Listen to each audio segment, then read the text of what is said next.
Welcome to this medical biology class. Every week we have a class, and this time it's about the musculoskeletal system. We're going to talk about the muscles, the skeleton, and about joints, about the anatomy, physiology of the musculoskeletal system. The human body has about 206 bones and about 583 muscles.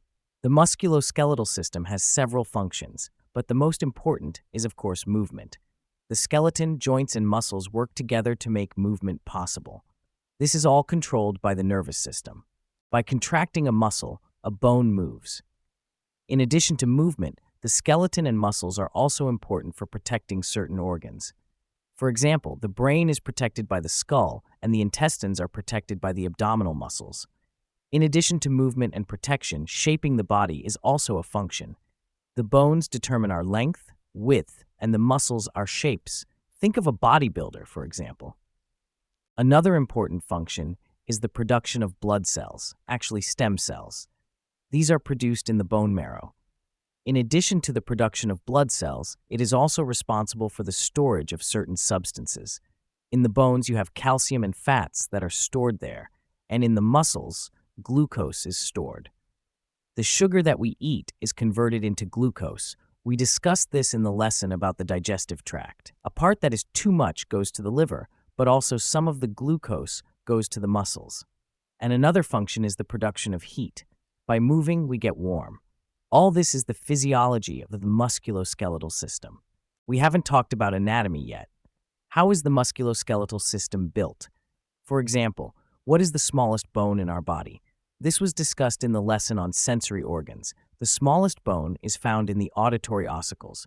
The auditory ossicles consist of a hammer, anvil, and a stirrup, and the stirrup is the smallest bone. And then, of course, the question, what is the longest bone in our body? This can be found in the upper leg. The thigh bone is the longest bone, also called the femur. It is not only the longest, the largest, but also the strongest bone in our body. And as you know, women are built differently than men. What exactly are the differences between men and women when you look at the skeleton?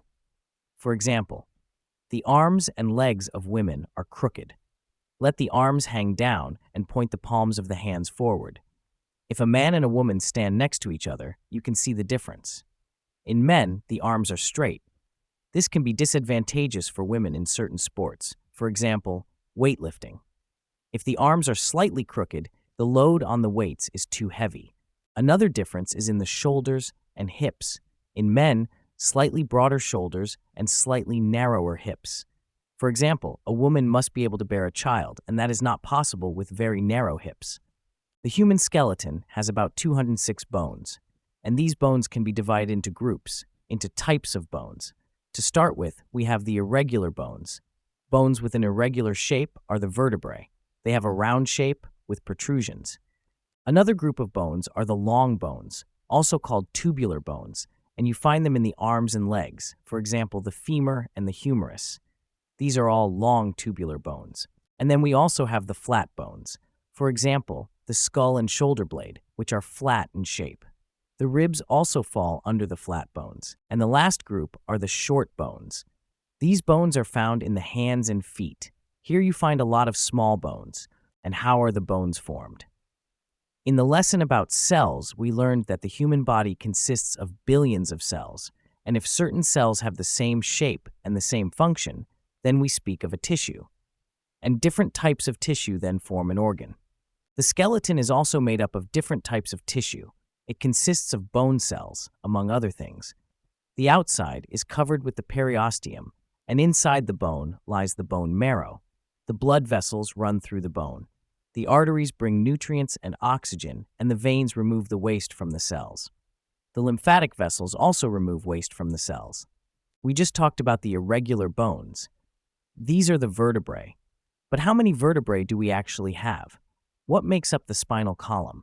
To start with, in the neck we find 7 cervical vertebrae. Below that are the thoracic vertebrae. There are 12 of them. And then the lumbar vertebrae, the lower back. This consists of 5 vertebrae, and at the bottom are the sacrum and the coccyx. The sacrum is actually 5 vertebrae, but they have grown together. And the same for the coccyx. These are also fused vertebrae. The nerve pathways run through the spinal column. These form the spinal cord and consist of nerve tissue. This is the connection between the body and all sensory organs. For example, the skin that is connected to the brain via the spinal cord. But also back, the brain gives orders to the muscles, and that also goes via the spinal cord. The vertebrae belong to the group of irregular bones. The spinous processes give a vertebra an irregular shape. The intervertebral discs lie between the vertebrae. These are able to absorb shocks. They work elastically, and therefore they absorb the shocks. And the skull falls under the group of flat bones. It is divided into different parts, and between these bone parts are visible seams. These seams are called fontanelles and ensure that the bone parts are attached to each other. The parietal bone, for example, is attached to the temporal bone. But why do we have fontanelles? These loose skull fragments, such as the frontal bone and the occipital bone, may not yet be attached to each other during the growth of the embryo. When the brain is growing, the skull must grow along with it.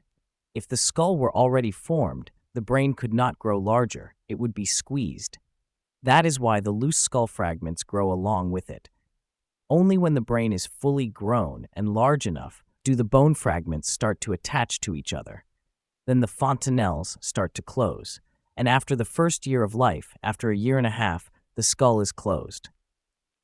The fontanelles are then closed, the bone fragments are attached to each other, and that is why you see the seams running through the skull. The bones in our skeleton are connected to each other.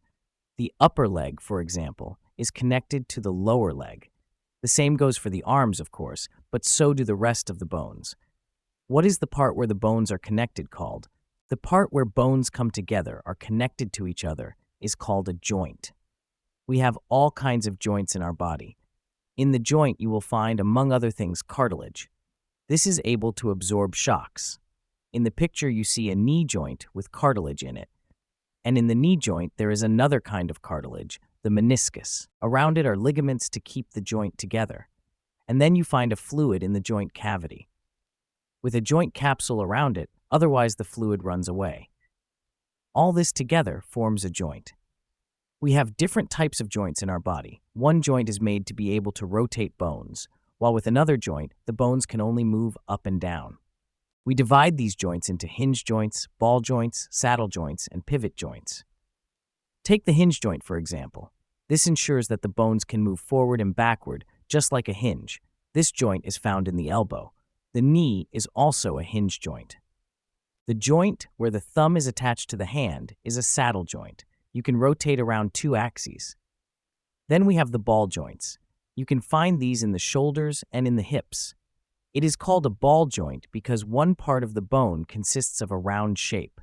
In the hip joint, for example, the upper part of the thigh has a round head, a ball shape, and this lies in a cup-shaped bone.